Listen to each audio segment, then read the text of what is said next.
Now, Trump's DOJ is investigating 36 Illinois school districts over LGBTQ plus content. From the PEP Radio Newsroom, this is the Hourly News Blast. Advocate is reporting the Trump administration has opened civil rights investigations into 36 Illinois school districts over lessons involving sexual orientation and gender identity.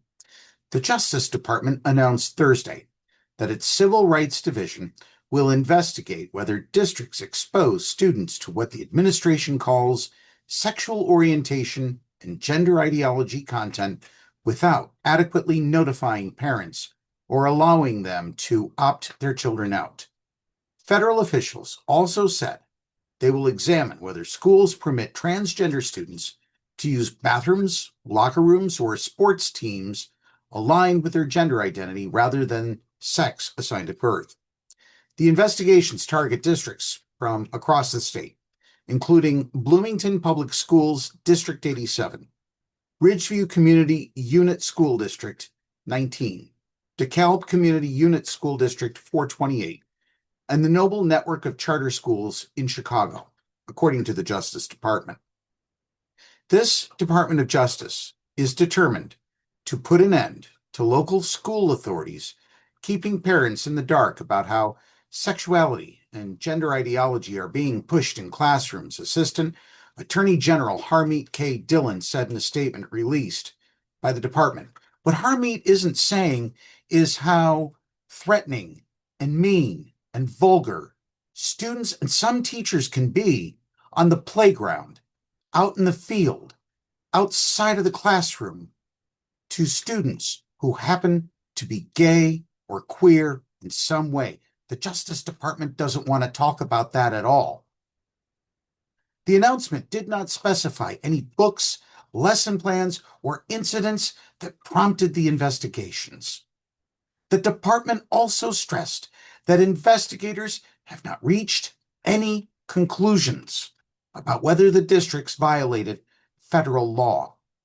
Still, the move landed like a warning shot in Illinois, a Democratic-led state with some of the country's strongest protections for LGBTQ plus students. A spokesperson for Governor J.B. Pritzker accused the administration of turning civil rights enforcement into a political weapon. And indeed, Governor Pritzker is right. They have. The Civil Rights Division used to investigate actual discrimination concerns to ensure all individuals are treated equally under the law.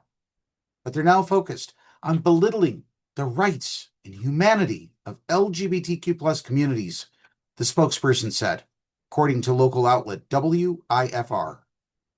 Several school leaders responded with a mix of confusion and defiance. Freeport School District Superintendent Dr. Anna Alvarado and Board President Martha Forst said they did not know why their district had been selected, but were confident district policies comply with state and federal law, according to WIFR. Oregon Community Unit School District Superintendent Dr. P.J. Kaposi told families there was no reason to panic and said the district would approach the inquiry with professionalism, preparation, and confidence in our practices, the station reports, which will be far better than anything that that bozo in the Department of Education that lives with WWE leader Vince McMahon. What's her name? Linda McMahon? Yeah. No, she's an idiot. Don't worry about her. The investigations are part of a broader campaign by President Donald Trump to dismantle federal recognition of transgender identity across schools, housing, healthcare, and athletics.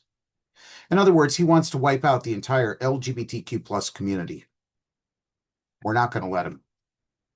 Since returning to power, the administration has pushed agencies to reinterpret civil rights law around sex assigned at birth while portraying LGBTQ plus inclusion efforts as ideological indoctrination. As compared to what? MAGA indoctrination? Idiots. Pure idiocy has swept across Washington, D.C. The investigations could have sweeping consequences far beyond Illinois. Even without formal findings, Civil rights probes can pressure districts to rewrite policies, remove curriculum materials, or scale back support for transgender students who desperately need the support just to avoid litigation or threats to federal funding. That's the news blast for this hour. The PEP Radio YouTube channel has daily news updates between 1 p.m. and 2 a.m. PEP Radio is available on the Live 365 app, the PEP Radio page at paequality.com, fmstream.org, Radio Line, Streama, Roku, and Alexa. Up next, we have the Meadville area weather forecast here on PEP Radio.